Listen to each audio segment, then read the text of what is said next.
Kareth Burke, NBC Sports Bay Area. Steph, this is the first time we've had a chance to hear from you about learning about Klay Thompson's Achilles injury. Where are the emotions there, knowing that your teammate will lose, just has another long rehab ahead of him in years that are his prime?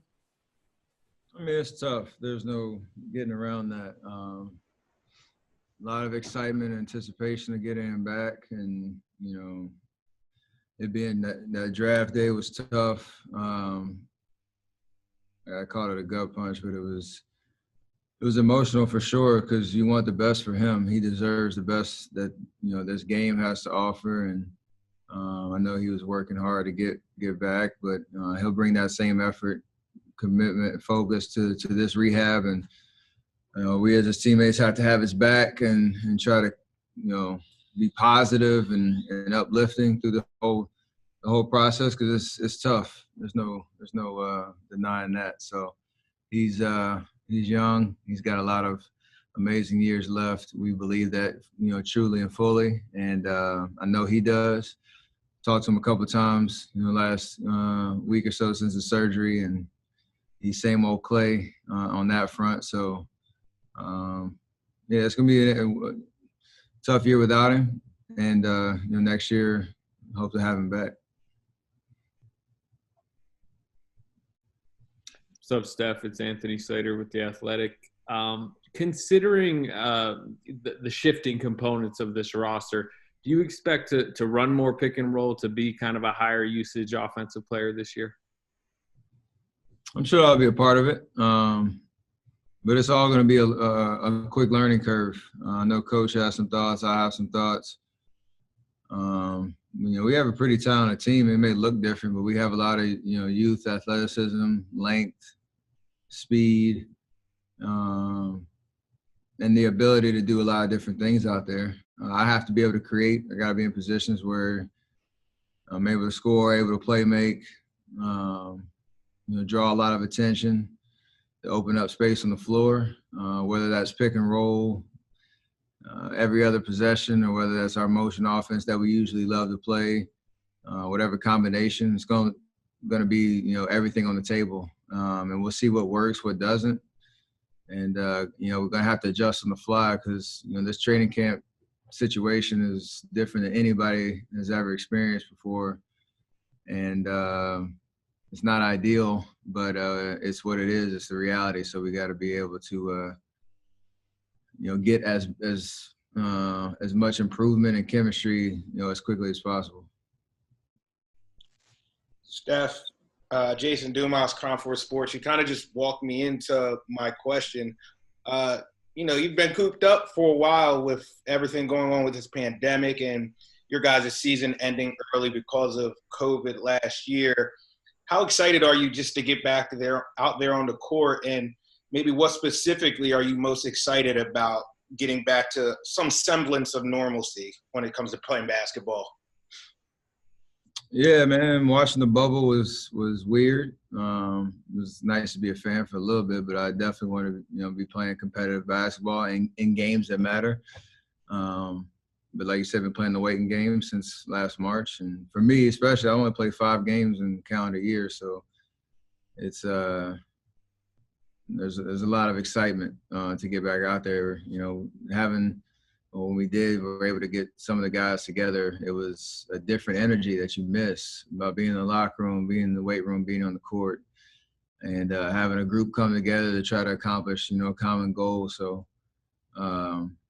all those things I miss. I love the game, still do. Love to put the work in, and love the challenges that we face.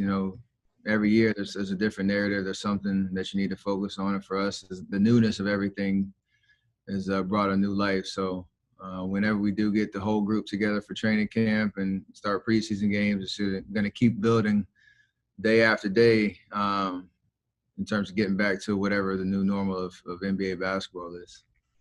Hey, Steph, you said you talked to Klay a couple of times since his surgery.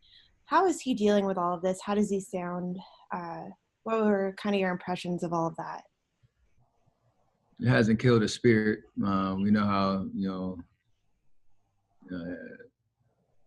energetic and just the magnet that Clay is in his personality. It hasn't changed that, but I mean, there's a reality that he has to go through a long rehab, and he's just coming off of one. So I think our job as his teammates and organization is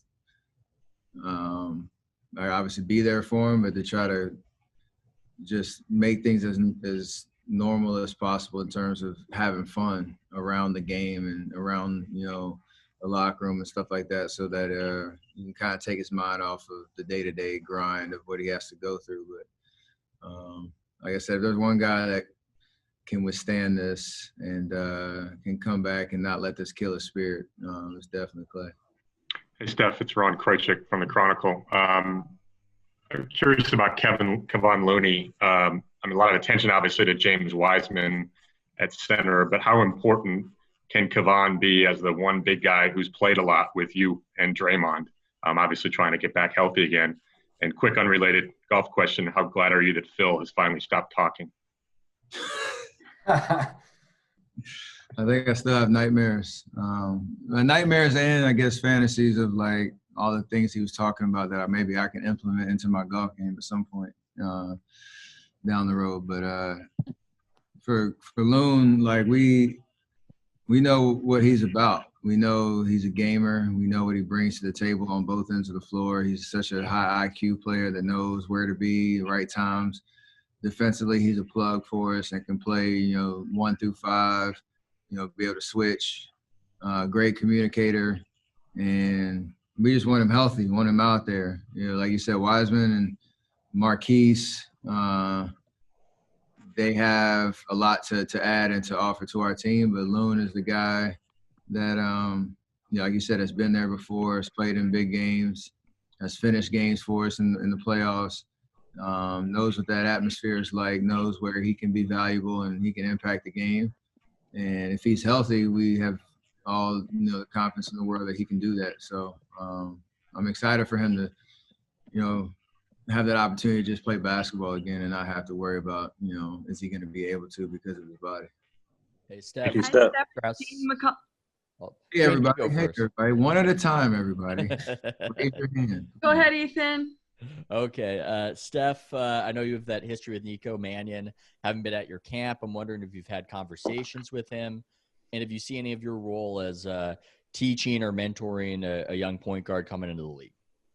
Yeah, I talked to him a couple of times. Talked to him right after the draft, and definitely a full circle moment. But, you know, the sky's the limit for him. He's kind of wise beyond his years. He has a game that doesn't look like, you know, a 19-year-old that is just coming out of college. So I'm excited about, you know, the learning curve for him. And, you know, he doesn't lack confidence at all. He knows he belongs and knows he has the potential to have a long career in this league. And, you know, my role as leader, mentor, and all that is there's going to be probably a lot said about, you know, me being the oldest guy on the team and now having 2 campers and all that stuff. But it's always been just lead by example, continue to just be aware and observant of what guys are going through, be timely with what you say and how you say it, and know that all, you know, 1 through whatever, 15, 16, 17, how many guys we can have on our team this year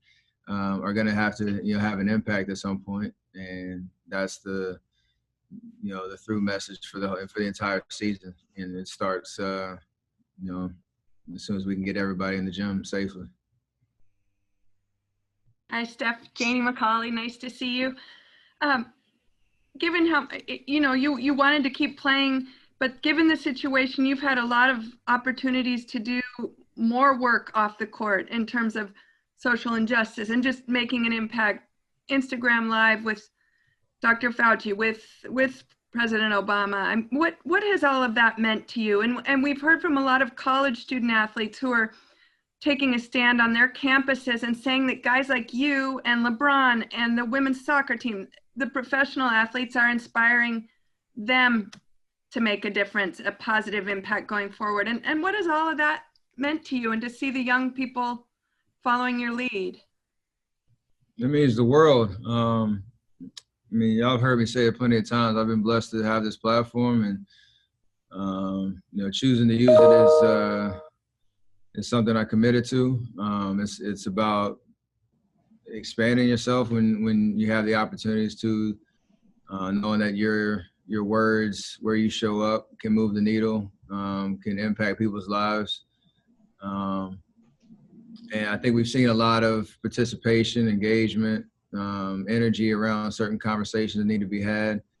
I've gotten outside of my comfort zone for sure, kind of trying to do your guys' job, as asking intelligent, articulate questions. And it's just part of the evolution of understanding my place, and the opportunity that I have to speak for people. And, I'm going to continue to do that, and fully committed to what that looks like and being authentic to me. So it means a lot to know that people are being encouraged and inspired to do that in their own right. And that's always what I've been the most proud of, is, passing the torch that way. And it's exciting to know that it's doing what it's meant to do. Do you expect Wiseman to contribute significantly right away? For sure. What that means, obviously he's a second-round draft pick, so the expectations are usually high, comparing him to other top 2 draft picks or, in years past. Like, those comparisons he's not going to be able to avoid, no matter, what his average is or how many minutes he's playing, but he's definitely going to contribute, and we're going to hopefully be able to unlock him this year to make us a much better basketball team. So for him not to get caught up in the hype and the noise, we know, like I said, those comparisons are going to happen, but this year is unique, man. Like he's just coming out of, 3 games in college, no real preseason or real training camp type of experience. So he's going to have to learn a lot really quickly. And we have some grace with that, but hopefully he has the opportunity to go out and just compete and get his feet wet and learn on the fly, and help us, win basketball games. So success for him will be, framed a lot of different ways, I think. And it might not be what the stats look like. It might mean, him being a part of big, meaningful basketball games for us to help us win. We've seen pictures of the scrimmages that you've had the last few weeks. What led to that decision to organize those scrimmages, and did the season starting maybe earlier than expected in December lead to that decision? Yeah, we just want to play basketball. I mean, it's been 8 months, so we got to play at some point. Obviously you want to be safe, and you want to make sure we're not putting ourselves in danger. Obviously, understand we're in a pandemic, so we took necessary precautions on that front. But we're basketball players first, and we love to hoop, no matter what the venue or the scenario is. And it was good to kind of shake the cobwebs off and not wait until December to get competitive live action before you end up playing regular season games. Steph, Logan Murdoch with the ring. Logan Murdoch with the Ringer. I was just wondering, you guys haven't played in 9 months. Is that an advantage for you or a detriment? I mean, we're always going to think whatever it is, it's an advantage. It's a mindset. Okay. It's a mindset you got to have. I think the rest was nice. Knowing, the guys, myself, Draymond, been through years and years of finals runs and whatnot. So, we have to have that kind of mindset. I do know for the guys that are new and, us not playing in the bubble, you could argue that they're a disadvantage because you don't have, those reps, and you don't have that time together as a team when they had it in, June, July, August, even September, and whatnot. But hopefully fresh legs will give us a good head start coming into the season. And, our culture and what me and Draymond can provide from a leadership standpoint can get us going pretty quickly. And a follow up to that, when are you gonna just flat out just start trying to take our jobs? Because I know you're like dabbling in it. When are you gonna just actually just say, like, I'm just gonna be a journalist now? Well, CBA is looking pretty good for the next 6 to 8 years. So I'm going to take my time for sure. Hey, Steph, Mark Medina here, USA Today. Good to see you and hope you're hanging in there. As a leader of the team, how are you going to approach overseeing how the team handles the health and safety protocols? I think this is obviously a league-wide issue that everybody's trying to do the right thing and have the right approach and be precautious, but also get basketball going. I mean, we have a preseason game coming on the 12th, and from there things happen pretty quickly. So we're all being very mindful, trying to follow the rules and understand the protocols. We obviously have input and questions and all that in the league, and the NBPA have been pretty good at listening and giving us, the right information. And our team is obviously doing the best we can to keep everyone in organization safe. Basketball is important. This is a business, and we have a product to put out there. So we obviously understand what the situation is, but I know a lot of smart people and are dedicating every waking hour of the day to put these protocols in place to make it all make sense and work. So there are gonna be a lot of surprises, though. We know that. It's just part of the reality of the situation we're all living in while I'm looking at y'all on the screen right now. Yeah, with that, how have you wrapped your head around that 134-page manual? I just need the bullet points. Just tell me what to do, and I'll do it. Steph, it's Nick Friedel. I just wanted to clarify. You talked so much about the Olympics. There's so much uncertainty about what may happen this year. Is the plan for you still to play if the Olympics take place? Honestly, I have no idea. Very open-ended question there. I have no idea. That's my best answer. Hey, Steph, it's Colin Ward, Henninger from CBS Sports. You've kind of touched on it a little bit, but I'm just wondering, after only playing 5 games in the calendar year, how are you feeling physically? And also, are there any kind of precautions or steps you're taking in terms of your ramp up heading into a shortened season where, every game is going to matter? You're going to need to play big minutes, but you're coming off this big layoff. No, I'm confident where my body is and how I've approached these last 8 months. I put a lot of work in and been thoughtful around how to pace myself over the course of that time. Never had to go through this amount of time not playing games. And usually in your off season, you have a down period right after the playoffs are over, and then you have a slow build for 3 months until training camp.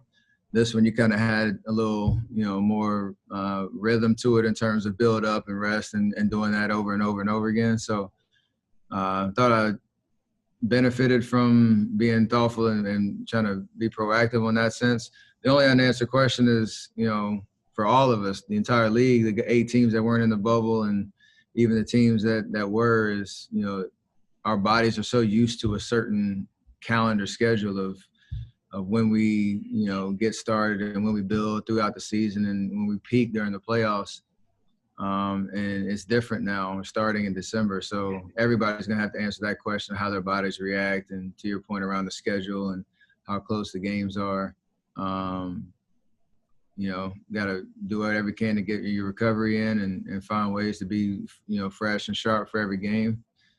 But it's going to take a lot mentally and physically, considering everything that we have to go through from the protocol perspective and travel and all that, and just trying to stay safe first and foremost, but also play, high level basketball. So it's going to be different. Steph, Chris Alvarez from ABC7. Congratulations. I see your beanie, the Curry brand. Congratulations on that. It's really cool.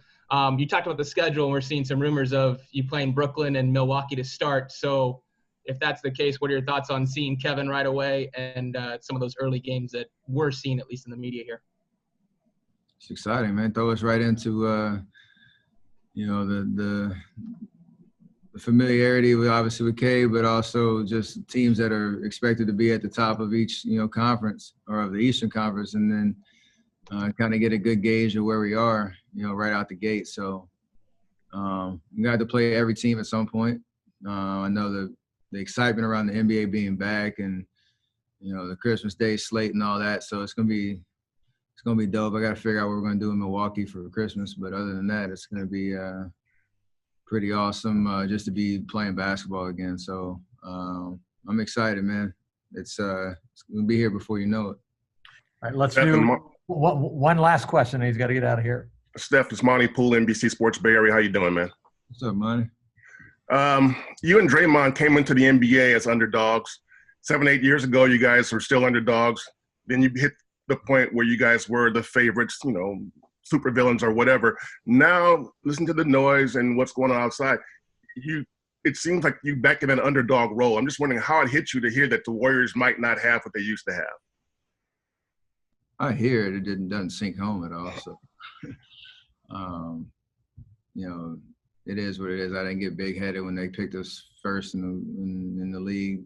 Won't get overwhelmed that wherever they have us, you know, coming into this season. I would hope that maybe some of the young guys and our new guys who have a lot to prove in this league take it as a slight and chip on their shoulder, and we all kind of rally around that. But at the end of the day, like you said, we've had a lot of experiences on that chase to get to the top, trying to stay at the top, and now being on the other side of trying to get back there. So I love every experience in this league, and I love the opportunity. And like I said earlier, the challenges of what it's going to take to be successful. And we're going to give it everything we got.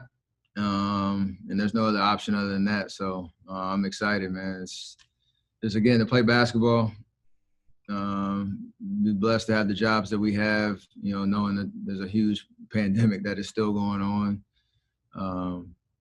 I guess my mindset of never taking ourselves too seriously, it will pay off, hopefully, in terms of